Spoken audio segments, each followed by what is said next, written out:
Assalamualaikum warahmatullahi wabarakatuh. Terima kasih atas kehadiran Bapak Ibu untuk mengikuti penyampaian dari materi yang akan saya sampaikan, yaitu tentang asesmen kompetensi minimum atau disingkat dengan AKM. Saya Dwi Paraningsih, pada hari ini Jumat tanggal 19 Februari 2021 menyampaikan pengimbasan dari BIMTEK yang sudah saya ikuti, yaitu dari program Guru Pembelajar, seri Asesmen Kompetensi Minimum atau AKM dari Kementerian Pendidikan dan Kebudayaan. Nah, untuk AKM itu sebenarnya apa? Berikut akan saya sampaikan sedikit latar belakangnya.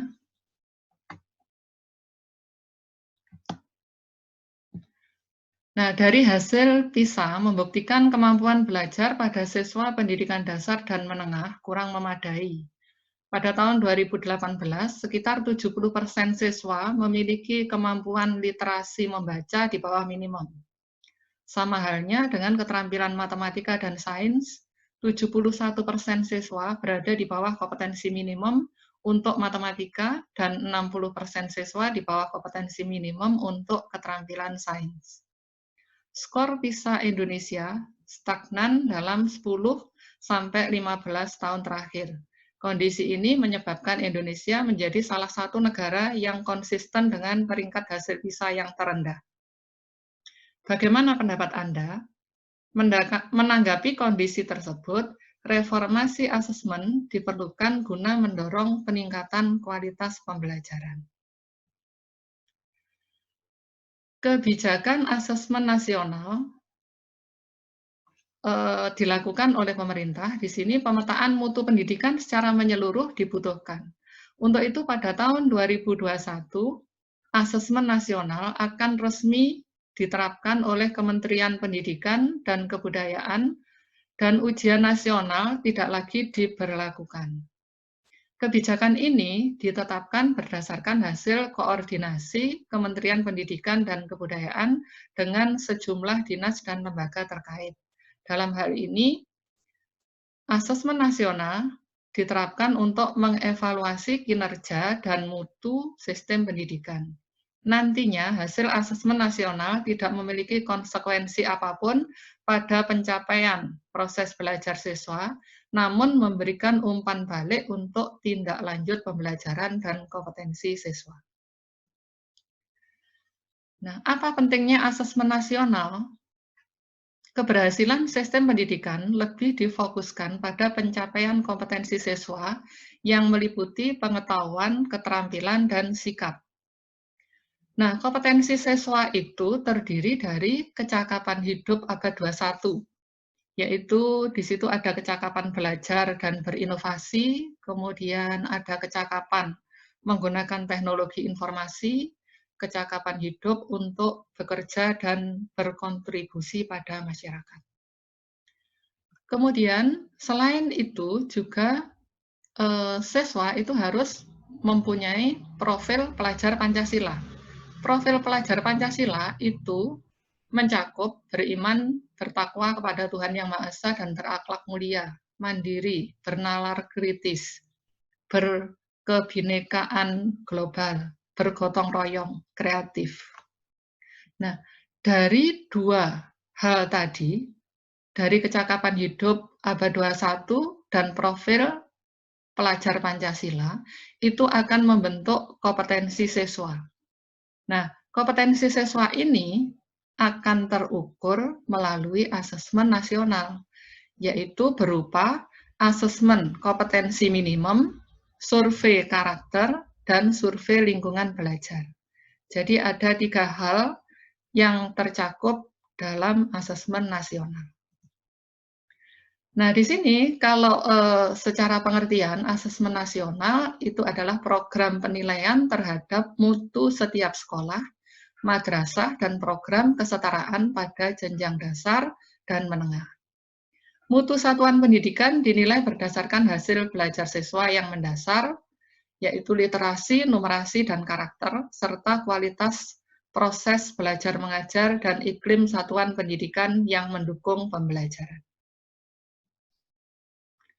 Nah, 3 instrumen utama asesmen nasional, satu yaitu asesmen kompetensi minimum atau AKM, itu tujuannya adalah mengukur kompetensi dasar literasi membaca dan numerasi siswa. Yang kedua adalah survei karakter yang mengukur sikap, nilai, keyakinan, dan kebiasaan yang mencerminkan karakter siswa. 3 adalah survei lingkungan belajar yang mengukur kualitas berbagai aspek input dan proses belajar mengajar di kelas maupun di tingkat sekolah. Nah, peserta asesmen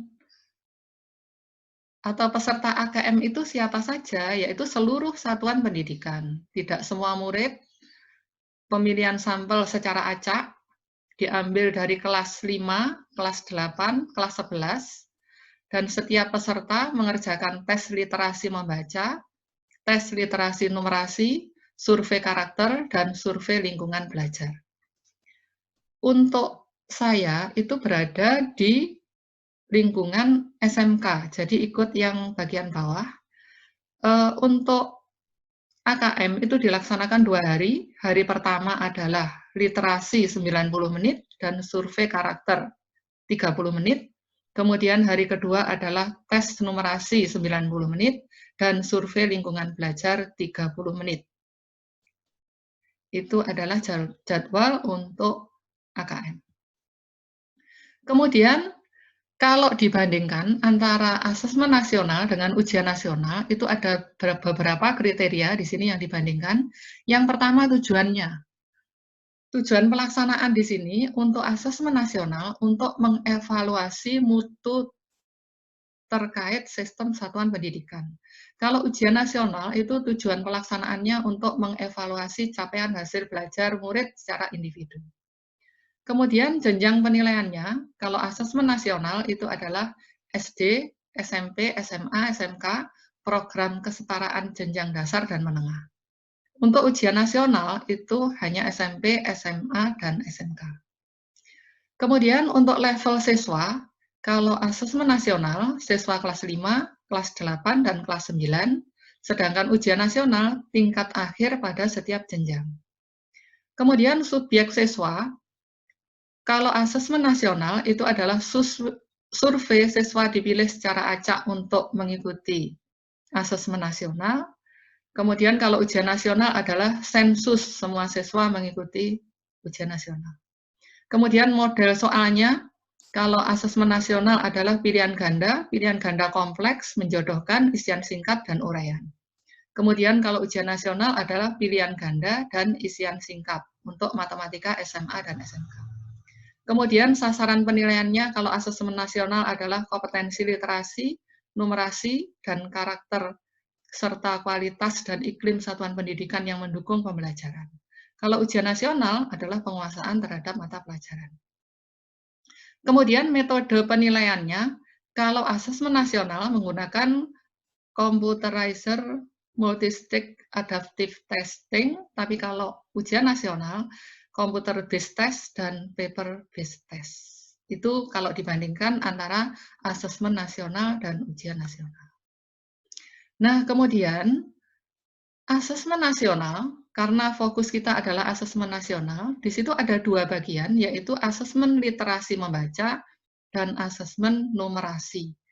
Untuk literasi membaca itu ada 4 bagian, yaitu memahami, menggunakan, mengevaluasi, dan merefleksi. Sedangkan asesmen numerasi itu adalah memahami, mengaplikasi, dan bernalar. Nah, komponen untuk AKM literasi membaca itu ada kontennya adalah teks informasi dan teks fiksi, sedangkan proses kognitifnya adalah menemukan informasi, interpretasi dan integrasi, dan evaluasi refleksi. Sedangkan konteksnya personal, sosial, budaya, dan saintifik. Kemudian kalau komponen AKM numerasi itu kontennya adalah bilangan, pengukuran geometri, data dan ketidakpastian, dan aljabar. Kalau proses kognitif itu pemahaman, penerapan, dan penalaran. Sedangkan konteksnya personal, sosial, budaya, saintifik. Nah, demikianlah tentang AKM yang bisa saya sampaikan. Mudah-mudahan bisa menambah wawasan Bapak Ibu tentang AKM yang berlaku di sekolah, mungkin putra-putri Bapak Ibu. Demikian yang bisa saya sampaikan. Terima kasih atas partisipasinya. Saya akhiri. Wassalamualaikum warahmatullahi wabarakatuh. Waalaikumsalam warahmatullahi wabarakatuh. Waalaikumsalam warahmatullahi wabarakatuh.